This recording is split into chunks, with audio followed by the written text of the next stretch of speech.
Bismillahirrahmanirrahim. Assalamualaikum warahmatullahi wabarakatuh. Jumpa lagi dengan Om Jack. Hari ini kita akan membahas tentang struktur tumbuhan seri kedua. Setelah kemarin kita membahas tentang bagian-bagian akar, batang, dan daun, sekarang kita akan membahas yang lebih detail lagi, yaitu alat pengangkutan pada tumbuhan dan sebagainya ya, termasuk fotosintesis. Baik, langsung aja biar nggak bertele-tele. Itu ada suara ayam di belakang, mohon maaf noise ya, karena settingannya di tengah-tengah limbah berantara ya. Kita lanjutkan. Nah, kalian harus tahu nih, ternyata ada beberapa teknologi ini yang mengambil bagian terinspirasi daripada bagian tumbuhan. Di antaranya ada panel surya ya. Jadi panel surya ini terinspirasi dari tanaman bunga. Ya, lensa itu terinspirasi dari permukaan tanaman Venus ya. Tanaman Venus tuh yang bisa nyaplok-nyaplok begitu ya. Oke, lanjut ya. Nah, kita akan bahas tentang transportasi air dan garam mineral pada tumbuhan. Jadi dalam tumbuhan ini ada yang namanya transportasi pengangkutan ya. Apa aja yang diangkut itu air dan garam mineral. Bagaimana caranya? Yaitu masuk melalui epidermis akar secara difusi dan osmosis, dibawa ke daun melalui silem. Ya, jadi silem itu tugasnya membawa air. Ya, proses pengangkutan air dan mineral tanah melalui dua tahap, yaitu transportasi ekstravasikuler dan intravasikuler. Apa aja bedanya, coy? Kalau intravasikuler itu adalah, ekstravasikuler adalah pengangkutan tanpa melalui silem. Jadi di luar silem ya, tapi berjalan dari sel ke sel ke arah mendatar, lurus begitu ya. Nah, pengangkutan ini terjadi dari bulu akar, epidermis, kortek, endodermis, dan silinder pusat, terakhir di silem. Ya, jadi bulu, ekor, ente, silit, ya disingkat ya. Bulu akar, epidermis, kortek, endodermis, silinder pusat, disingkat bulu, ekor, ente, silit. Aduh, masya Allah, serem amat itu ya singkatannya. Oke. Nah, berakhir pada silem secara apoplas melalui ruang antar sel dan secara simplas melalui plasmodesmata. Ini banyak banget gangguan, ada suara motor, suara pesawat, suara tembakan, suara bom gitu ya. Maklum kita lagi di tengah-tengah perang, coy. Kita lanjut ya. Ini gambarnya, coy, kalau kalian mau lihat nih ya. Nih, ada yang namanya plasmodesmata ya, yaitu adalah celah di antar sel. Jadi epidermis, pertama dia masuk ke epidermis, kortek, endodermis, versikel ya kan. Nah, baru nanti terakhirnya di sile. Ya, ini ekstraseluler.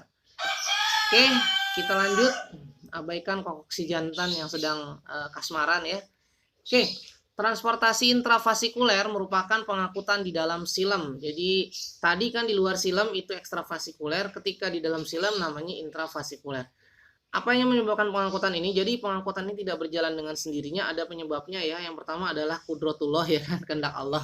Yang selanjutnya adalah tekanan akar, kapilaritas batang, dan daya isap daun atau transpirasi. Jadi ini saling sinergi satu dengan yang lain.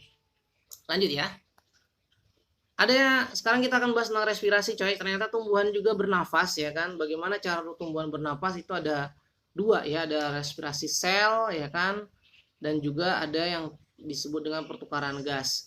Pertukaran gas ini adalah pengambilan oksigen dan mengeluarkan karbon dioksida melalui alat pernapasan tumbuhan, yaitu stomata dan lentisel. Jadi alat pernapasan itu stomata dan lentisel. Ya, kalau kita mata untuk melihat, kalau tumbuhan stomata untuk bernafas. Nah, yang kedua respirasi sel adalah penguraian senyawa kompleks ya. Senyawa kompleks itu karbon dioksida C6H12O6, kemudian lemak, lipid ya, dan juga protein menjadi senyawa sederhana ya, dan membebaskan energi untuk aktivitas respirasi. Jadi hasil akhirnya berupa energi ya. Respirasi sel ini terjadi dalam mitokondria ya. Kita lanjutkan ya. Nah, ini ada alat respirasi tumbuhan, kita zoom aja ya. Nah, ini namanya stomata ya. Mirip seperti mata ya, mirip seperti mulut yang menganga ya. Kalau yang ini namanya apa namanya? Lentisel ya. Lentisel. Rambut akar nggak ada gambar di sini. Nah, ini adalah alat pernapasan. Ada juga nih alat pernapasan khusus ya yang dimiliki oleh tumbuhan, seperti akar napas ya yang dimiliki pada beringin. Jadi beringin itu ada yang gelantung-gelantung, ada yang gelantung-gelantungan pada beringin itu adalah akar napas, biasa buat gelayutan kuntilanak tuh ya kan.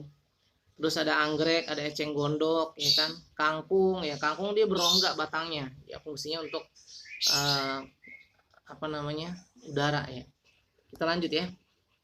Pertukaran gas ini pada tumbuhan terjadi secara difusi melalui ruang antar sel tadi ya, dinding sel, membran sel, yang akhirnya ke dalam sel.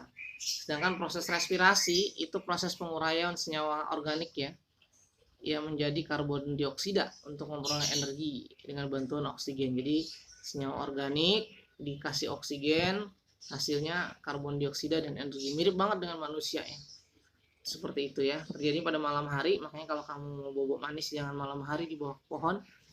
Pertama nanti kamu rebutan oksigen ya kan sama pohon yang juga lagi bernapas tuh kalau malam hari ambil oksigen.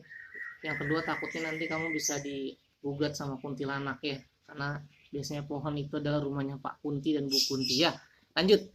Fotosintesis. Fotosintesis merupakan proses pembentukan bahan organik nih karbohidrat dengan bantuan sinar matahari. Jadi kalau tadi penguraian karbohidrat jadi energi itu respirasi, kalau fotosintesis dari karbohidrat ya kan pembentukan karbohidrat ya kan dengan bantuan sinar matahari ya, terjadi pada sel-sel yang punya klorofil yaitu bakteri dan tumbuhan hijau. Oke, lanjut ya. Nah, bagian daun, jadi fotosintesis terjadi pada daun ya, anak SD juga tahu ya, tapi di detailnya adalah ada bagian daun yang disebut dengan mesofil ya, yang banyak mengandung klorofil ya kan.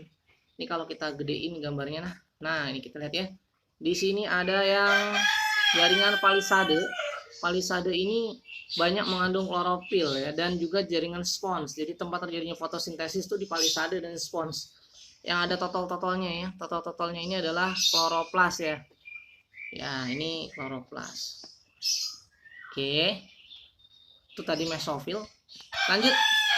Nah, apa sih bedanya klorofil dengan kloroplas? Ada klorofil, ada kloroplas. Ya, kloroplas itu dibatasi oleh membran dalam dan membran luar. Jadi bentuknya ada kantong-kantong kayak koin ya, koin bertumpuk-tumpuk.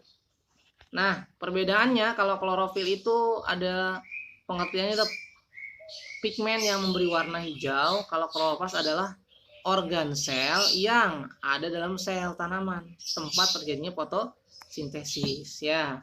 Perannya klorofil adalah pigmen yang terlibat dalam fotosintesis, kloroplas adalah organel yang terlibat dalam fotosintesis. Jadi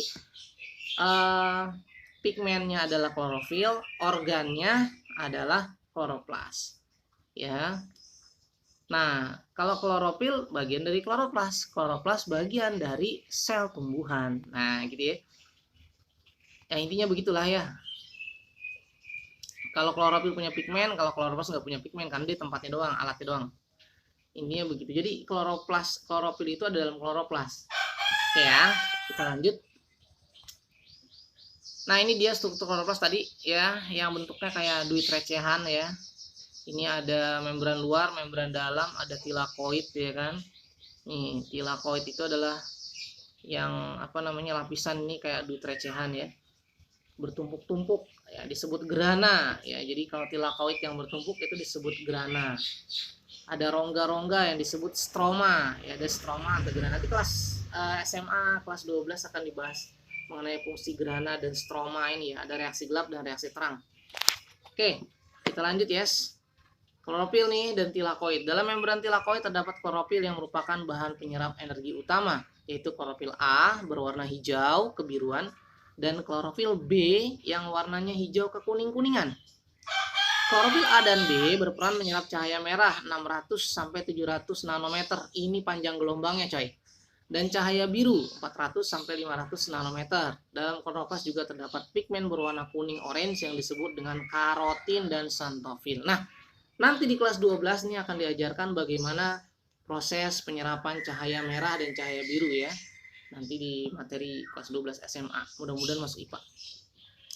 Proses fotosintesis ini memerlukan air, karbohidrat, cahaya matahari, dan klorofil yang berlangsung dalam 2 tahap, yaitu tahap reaksi terang dan reaksi gelap. Tadi disebutkan ya, ada 2 reaksi, terang dan gelap. Ya, reaksi terang, energi matahari diserap oleh klorofil berubah menjadi energi kimia. Jadi ini terjadi menggunakan cahaya matahari. Tahap ini juga terjadi pemecahan air menjadi ion hidrogen dan oksigen. Jadi H2O nanti dipecah jadi H, hidrogen dan oksigen. Ion hidrogen berikatan dengan karbon dioksida jadi membentuk glukosa C6H12O6. Oksigen dilepas ke atmosfer ya. Nah, inilah yang dimanfaatkan oleh makhluk hidup lainnya untuk bernapas. Oke, kita lanjut. Reaksi gelap. Energi kimia dari hasil reaksi terang. Jadi setelah hasil reaksi terang ini, hasil akhirnya digunakan pada reaksi gelap ya. untuk membentuk glukosa dari ikatan karbon dioksida dan ion hidrogen. Glikosa yang digunakan untuk membentuk senyawa-senyawa seperti protein, asam nukleat, lemak, dan dan karbohidrat. Ya, karbohidrat sekian nama 12O6. Lanjut ya. Ada yang mempengaruhi fotosintesis ya, diantaranya ada kadar karbon dioksida di udara, ya kan, suhu udara, kemudian cahaya, intensitas cahaya, gelombang cahaya, lama penyinaran, ya kan, air, kadar oksigen, kandungan hara dan tanah ya. Jadi ini fotosintesis. Kalau kekurangan cahaya juga nggak maksimal nanti fotosintesisnya. Aduh, itu si jago teriak-teriak baik ya, kasih makan apa coy. Ya lanjut. Oke, itu tadi pembahasan tentang jaringan pada tumbuhan 2 yang membahas tentang fotosintesis, alat fotosintesis yang ada pada tumbuhan. Semoga ini bisa menginspirasi kalian ya kan menjadi lebih baik lagi.